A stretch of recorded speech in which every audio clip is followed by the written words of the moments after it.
नमस्कार दोस्तों, मैं डॉक्टर विनीता पांडे एक बार फिर आपके सामने उपस्थित हुई हूँ। आज हम बात करने वाले हैं कि कक्षा शिक्षण की योजना एवं आकलन और मूल्यांकन, ये जो हमारा टॉपिक है और ये सभी विषयों में बहुत आवश्यक है। और फर्स्ट ईयर हो या सेकेंड ईयर हो, कोई भी सेमेस्टर हो, ये इस तरह के सवाल जो होते हैं वो ज़रूर होते हैं, क्योंकि असेसमेंट जो है वो हमें हर लेवल पर करना होता है। तो आज हम इसी के बारे में पढ़ेंगे। तो अध्यापक शिक्षा में सबसे ज़रूरी है कि आप कक्षा शिक्षण की जो योजना है, वार्षिक योजनाएं आप किस तरह से करें, और वार्षिक योजनाएं, इकाई योजना, मासिक योजना, इस प्रकार की कई योजनाएं होती हैं जिनके माध्यम से हम बच्चों का इवैल्यूएशन करते हैं। और मूल्यांकन की भी क्या रूपरेखा होती है, उसे कैसे किया जाता है, तो इसी पर आज हम चर्चा करने वाले हैं। तो सबसे पहली योजना जो है वो है आपकी वार्षिक योजना। तो वार्षिक योजना कौन सी योजना कहलाती है? वार्षिक योजना वो योजना कहलाती है जो सत्र भर के लिए पहले से ही बना ली जाती है, जिसको हम कहते हैं कि एकेडमिक कैलेंडर। इसमें क्या होता है कि हम सत्र के प्रारंभ में ही ये निश्चित कर लेते हैं कि आपके मंथली टेस्ट कब लेना है, आपको कितने कालखंड और कितने पाठ तक के जो चैप्टर हैं वो आपको कितने कितने समय में बनाना है। ये आपका वार्षिक योजना कहलाती है। अब हम देखते हैं कि ये कार्य दिवसों के आधार पर ही सामंजस्य स्थापित करके बनाई जाती है कि किस सब्जेक्ट में कितनी यूनिट है, तो हमें वो कितने पीरियड के हिसाब से उसको पढ़ाना होगा। तो वार्षिक योजना को बनाते समय हमें सबसे ज़रूरी चीज़ ये ध्यान रखना होता है कि ऐसे कोर्स जो काफ़ी लेंदी हैं या जिनकी पाठ्य सामग्री बहुत अधिक है, तो उनके लिए हमें अधिक कालखंड बनाने पड़ते हैं। अब हम देखते हैं कि जब हम वार्षिक योजना बनाते हैं तो उसमें कौन कौन से ऐसे मुख्य बिंदु होते हैं जिनको हम शामिल करते हैं। तो सबसे बड़ी बात यह है कि आपको किस कक्षा में पढ़ाना है, फिर आपके वो जो चैप्टर हैं वो कितने बड़े हैं, आप कितने दिन में उनको पढ़ा सकते हैं, आपकी कक्षा का लेवल क्या है, और आपकी कक्षा के विद्यार्थी कैसे हैं, और दूसरी चीज़ कि आप उनको कितने समय तक पढ़ाएंगे। ये महत्वपूर्ण बिंदु होते हैं। इसके आधार पर हम अपनी वार्षिक योजना में ये जो इकाइयाँ होती हैं उनको हम बांटते हैं। अब इसके बाद होता है आपका दैनिक पाठ योजना। तो दैनिक पाठ योजना ऐसी पाठ योजनाएं कहलाती हैं जो हम रोज के लिए बनाते हैं कि आज हमें ये पाठ पढ़ाना है, इस सब्जेक्ट में ये चीज़ें पढ़ानी है, तो वो आपकी दैनिक पाठ योजना होती है जिसकी रूपरेखा हम बनाते हैं और विद्यार्थियों को पढ़ाते हैं। इसके पश्चात आपकी आती है मासिक पाठ योजना। तो इसी जिस प्रकार से हम वार्षिक पाठ योजना बनाते हैं उसी प्रकार से हम मासिक योजना भी बनाते हैं।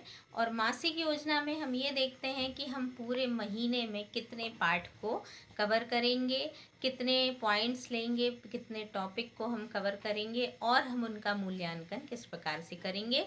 और इस तरह से त्रैमासिक, छमाही, ये जो परीक्षाएं होती हैं, इसी प्रकार का ये एक रूप है, और इसी के आधार पर हम योजनाएं तैयार करते हैं। और फिर उसमें हम ये देखते हैं कि हमारा जो शिक्षण का उद्देश्य है वो कहाँ तक पूरा हुआ है, तो इसके आधार पर हम ये देखते हैं।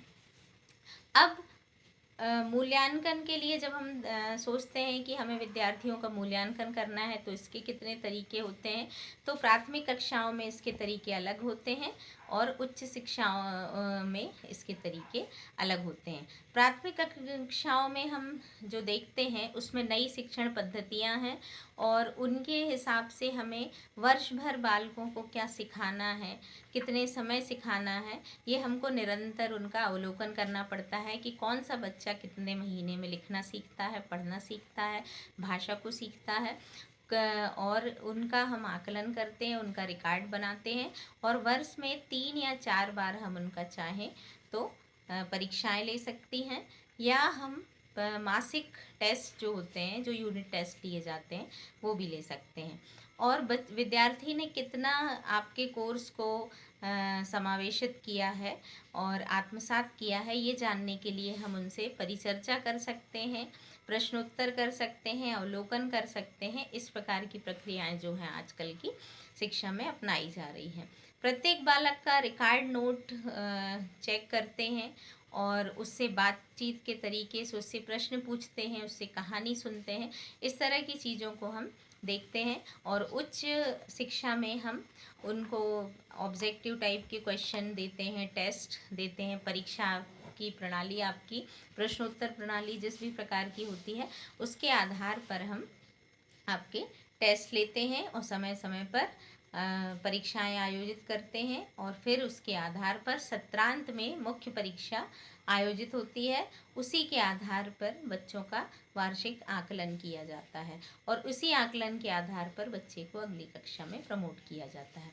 तो ये आपके मूल्यांकन की एक प्रोसेस है, प्रक्रिया है, जिसके बारे में सभी विद्यार्थियों को आना बहुत ज़रूरी है। अब इसके बाद हम देखते हैं कि मूल्यांकन जो होते हैं वो वास्तव में होते क्या हैं। और ये बहुत ही महत्वपूर्ण प्रश्न है जो आपकी परीक्षाओं में ज़रूर पूछा जाता है। तो मूल्यांकन मुख्य रूप से दो प्रकार का होता है। एक आपका सतत और दूसरा व्यापक मूल्यांकन। तो सतत मूल्यांकन से तात्पर्य नियमित और निरंतर होने वाला मूल्यांकन होता है, जिसमें हम शिक्षा अधिगम की प्रक्रिया के संपूर्ण होने वाले मूल्यांकन से होते हैं। शिक्षा की प्रक्रिया विद्यार्थी के सभी क्षेत्रों को प्रभावित करते हुए जब निरंतर आगे बढ़ती है, जब उसमें लिखाई, पढ़ाई, इंटर्नशिप, सब तरह की चीज़ें जब होती हैं, तब वो आपका सतत मूल्यांकन होता है। और व्यापक मूल्यांकन को ऐसी प्रक्रिया के रूप में समझ सकते हैं हम, जो विद्यार्थी के ज्ञानात्मक, भावनात्मक, संज्ञानात्मक सभी संपूर्ण पक्षों का व्यापक आकलन करती है। वो आपकी व्यापक मूल्यांकन कहलाता है। जैसे जो व्यक्ति शिक्षण का कार्य कराता है, उसी व्यक्ति के द्वारा विद्यार्थी का जब मूल्यांकन किया जाता है, किसी बाह्य परीक्षक के द्वारा नहीं, तो हम ये देखते हैं कि विद्यार्थी जो है वो बहुत ही आश्वस्त होता है। मूल्यांकन कार्य जो होता है, कार्य के सत्र के अंत में ना हो करके संपूर्ण सत्र में लगातार होता रहता है। तो विद्यार्थी जो है वो सटीक आंसर देना सीख जाते हैं और उन्हें पूरे कोर्स का ज्ञान हो जाता है। तो सतत मूल्यांकन जो है वो बहुत ही आवश्यक है। व्यापक मूल्यांकन तो होता ही है, लेकिन सतत मूल्यांकन के द्वारा पाठ्यक्रम को विशेष रूप से विद्यार्थी जो है वो समझते हैं, सीखते हैं और उनको अपने व्यवहार में उतारते हैं। और पूरे शैक्षणिक काल में ये दोनों मूल्यांकन जो होते हैं वो बहुत महत्वपूर्ण होते हैं। तो आशा है कि आपको आज का ये मूल्यांकन और कक्षा शिक्षण के उपागम जो है वो आपको समझ में आए होंगे। आज के लिए बस इतना ही। धन्यवाद।